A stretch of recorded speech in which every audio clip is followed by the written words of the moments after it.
चलते हैं बिना समय गंवाए शुरू करते हैं। सक्षमता परीक्षा द्वितीय चरण की तैयारी करते हैं।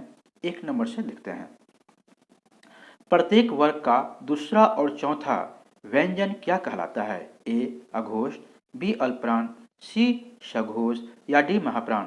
तो जी हाँ, इसका आंसर है डी महाप्राण। आगे चलते हैं, दूसरा नंबर देखते हैं। अघोष वर्ण कौन सा है? ए अ, बी य, सी ह, डी श? तो इसका आंसर है ए अ। चलते हैं आगे देखते हैं। प्रत्येक वर्ग का दूसरा और चौथा वर्ण क्या कहलाता है? ए महाप्राण व्यंजन, बी अल्पप्राण व्यंजन, सी उत्तक्षप व्यंजन या डी अनुनासिक व्यंजन? तो इसका आंसर है महाप्राण व्यंजन ए। चलते हैं आगे देखते हैं, चौथा नंबर देखते हैं। प्रत्येक वर्ग का पहला, तीसरा और पांचवा व्यंजन वर्ण क्या कहलाता है? यहाँ पहला, तीसरा और पांचवा। तो महाप्राण ध्वनि, बी अल्पप्राण ध्वनि, सी उत्क्षिप्त ध्वनि या डी अनुनासिक ध्वनि? तो इसका आंसर बी है अल्पप्राण ध्वनि। चलते हैं आगे देखते हैं, और पांचवा नंबर था, ध्यान से देखिएगा। उस कवित्री की कविताएं बहुत पसंद की गई। जी हाँ, उस कवित्री की कविताएं बहुत पसंद की गई। अधोरेखांकित शब्द को शुद्ध रूप में लिखे शब्द का चयन करें। ए कवित्री, बी कवित्री, सी कवयित्री या डी कवित्री? तो इसका आंसर है डी कवयित्री। चलते हैं आगे देखते हैं, छठा नंबर। प्रधानमंत्री की भाषा की श्रुति लिपि उसने उसी समय ले ली। यह प्रधानमंत्री की भाषा की श्रुति लिपि उसने उसी समय ले ली। अधोरेखांकित शब्द को शुद्ध रूप में लिखे शब्द का चयन करें। ए श्रुति लिपि, बी श्रुत लिपि या डी श्रुत लिप या डी श्रुत लिपि? जिसका आंसर है बी श्रुति लिपि। चलते हैं आगे, 7वां नंबर देखते हैं। भग्गू सेठ तो बहुत ही दुष्चरित्र व्यक्ति है। भग्गू सेठ तो बहुत ही दुष्चरित्र व्यक्ति है।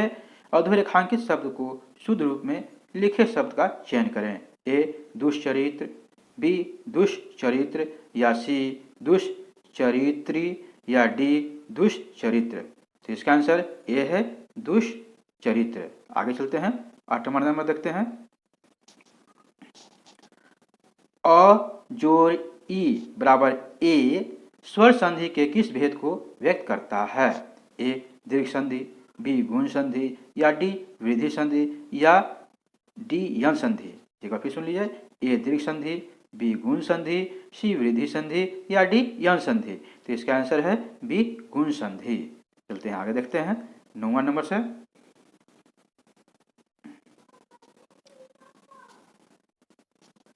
राकेश का सही संधि विच्छेद है।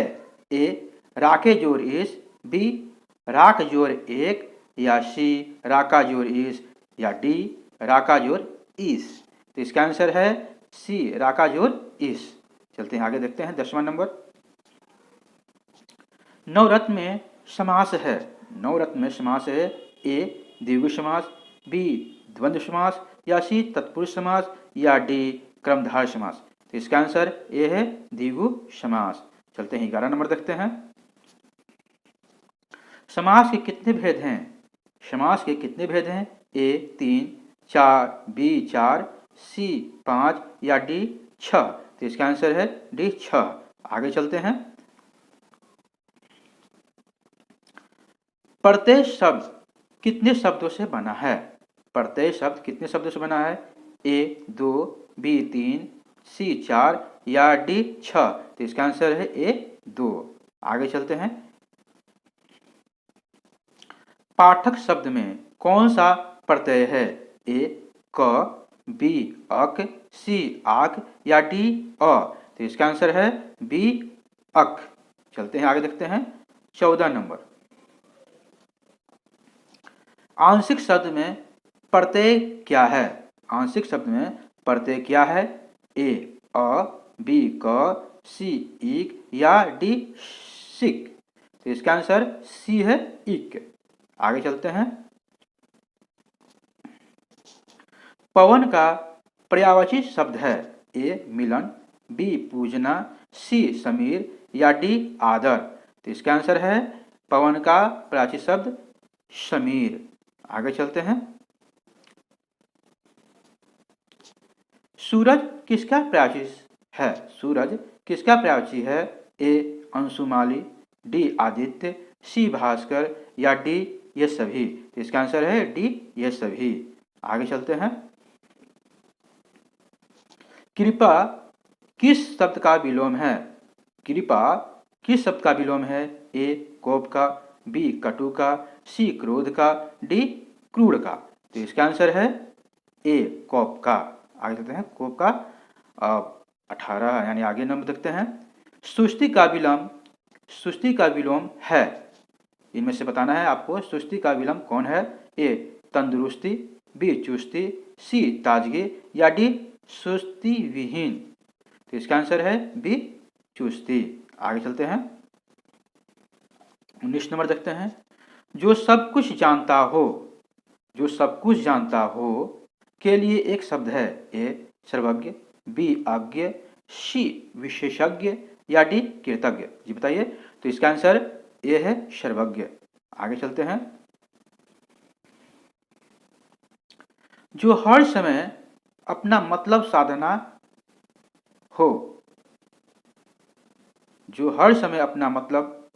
साधता हो, साधना नहीं साधता हो, क्या हो? साधता हो।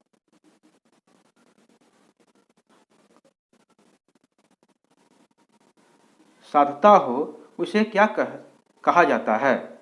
ए स्वार्थी, बी मतलबी या सी परमार्थी या डी स्वार्थी। यहाँ 20वां नंबर है। जो हर समय अपना मतलब साधता हो उसे क्या कहा जाता है? ए स्वार्थी, बी मतलबी, सी परमार्थी या डी स्वार्थी। तो इसका आंसर है यानी उत्तर है मतलबी। बी आंसर है। कौन सा है? बी। आगे चलते हैं। 21 नंबर देखते हैं।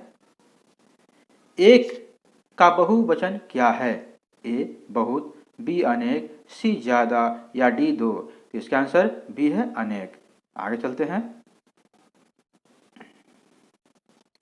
चरपाई पर भाई साहब बैठे हैं। चरपाई पर भाई साहब बैठे हैं। इस वाक्य में चरपाई किस कारक में है? ए करण में, बी संप्रदान में या सी अधिकरण में या डी कर्म में। तो इसका आंसर है उत्तर है सी अधिकरण में। चलते हैं आगे देखते हैं। और 23वां नंबर। पूर्ण विराम का चिन्ह है, मतलब इनमें से आप पहचानना है पूर्ण विराम का चिन्ह कौन सा है? ए है, बी है, सी है या डी है। तो इसका आंसर ए है। आगे चलते हैं। 24 नंबर। योजक विराम चिन्ह है। योजक विराम चिन्ह है। ए है, बी, सी या डी। तो इसका आंसर बी है। आगे चलते हैं। पूर्ण विराम के स्थान पर एक अन्य चिन्ह भी प्रचलित है, वह है पूर्ण विराम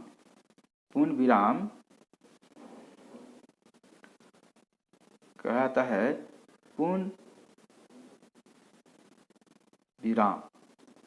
पूर्ण विराम के स्थान पर एक अन्य चिन्ह भी प्रचलित है। 25वां नंबर है। पूर्ण विराम के स्थान पर एक अन्य चिन्ह भी प्रचलित है, वह है। इनमें से कौन है बताइए? ए अल्प विराम, बी योजक चिन्ह या सी फुल स्टॉप या डी विवरण चिन्ह। तो इसका आंसर सी है फुल स्टॉप। चलते हैं आगे देखते हैं। 26 नंबर है। पूर्ण विराम के बाद सर्वाधिक प्रयुक्त होने वाला विराम चिन्ह है, मतलब कौन सा चिन्ह है? पूर्ण विराम के बाद सर्वाधिक प्रयुक्त होने वाला विराम चिन्ह है। ए विस्मयादि बोधक या बी प्रश्नवाचक या सी अल्प विराम या डी अर्ध विराम। तो इसका आंसर है अल्प विराम। आगे चलते हैं। 27 नंबर। क्रिया का रूप किसके अनुसार बदलता है? ए वचन के अनुसार, बी लिंग के अनुसार या सी पुरुष के अनुसार या डी इन तीनों का। तो ये इसका आंसर है डी तीनों, ये तीनों। आगे चलते हैं। 28 नंबर देखते हैं। जो पढ़ेगा वह उत्तीर्ण होगा। जो पढ़ेगा वह उत्तीर्ण होगा वाक्य है ए संदेहवाचक है, या बी संकेतवाचक है, या सी आज्ञावाचक है, या डी विमान वाहक है। तो इसका आंसर है बी संकेतवाचक है। आगे चलते हैं।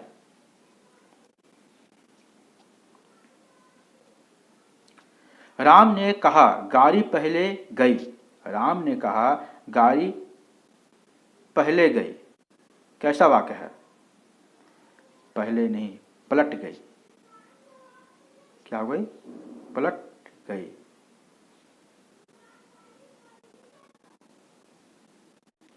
पलट गई, जी हाँ। राम ने कहा गाड़ी पलट गई, कैसा वाक्य है? ए सरल वाक्य है, बी द्वित्व वाक्य है, या सी संयुक्त वाक्य है, या डी मिश्रित वाक्य है। तो इसका आंसर डी है, मिश्रित वाक्य है, मिश्रित वाक्य है। आगे चलते हैं।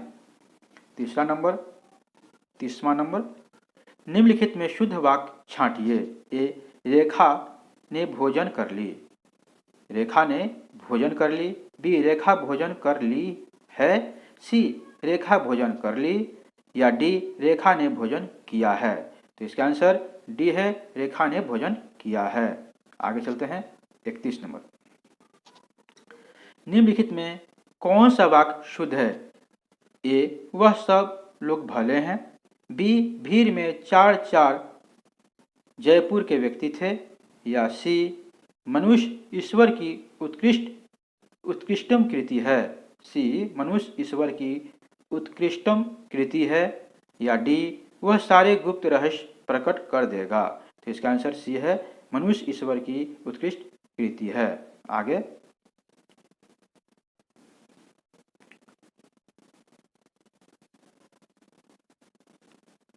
रिक्त स्थान भरिए।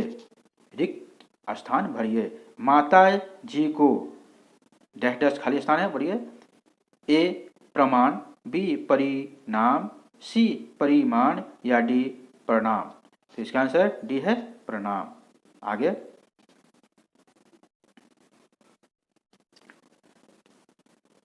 मैं यह सोच भी नहीं सकता था कि तुम ऐसा जघन्य खाली जगह है डैश करोगे। तो क्या होगा? ए अपराध, बी प्रयास, सी व्यवहार, या डी व्यवसाय। तो जी हाँ, इसको बताइए। तो इसका आंसर ए है, अपराध। आगे 34वां नंबर, मुहावरा शब्द है अरबी भाषा का, या फारसी भाषा का, या सी उर्दू भाषा का, या डी हिंदी भाषा का। तो इसका आंसर है ए अरबी भाषा का। मुहावरा अरबी भाषा का है। चलते हैं आगे, देखते हैं। आंख खुलना मुहावरे का सही अर्थ है ए ज्ञान होना, बी भ्रम में पड़ना, सी आंख किरकिरा होना, या डी लज्जा दूर होना। तो इसका आंसर ए है, ज्ञान होना। आगे चलते हैं। 36वां नंबर देखते हैं।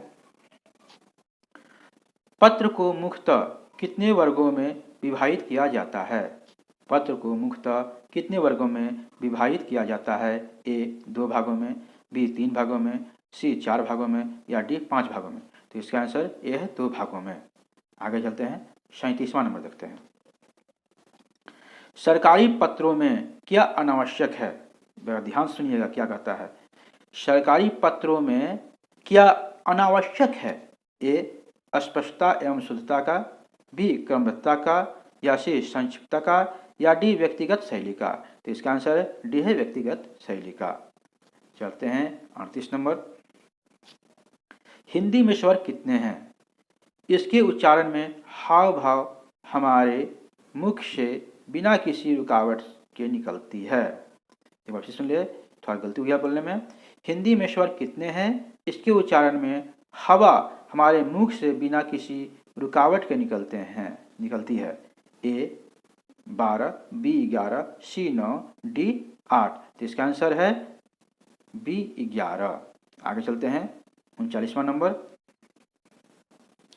निम्नलिखित में से कौन सा उत्तम पुरुष सर्वनाम है? ए तुम, बी मैं, सी वह, या डी इनमें से कोई नहीं। तो इसका आंसर बी है, मैं। आगे चलता हूँ। 40वां नंबर और आखिरी नंबर है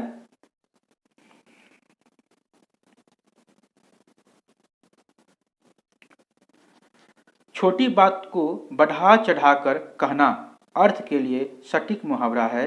ए मन को बढ़ावा देना, बी दाल न गलना, सी तिल का तार करना, या डी इनमें से कोई नहीं। तो इसका आंसर सी है, तिल का तार करना।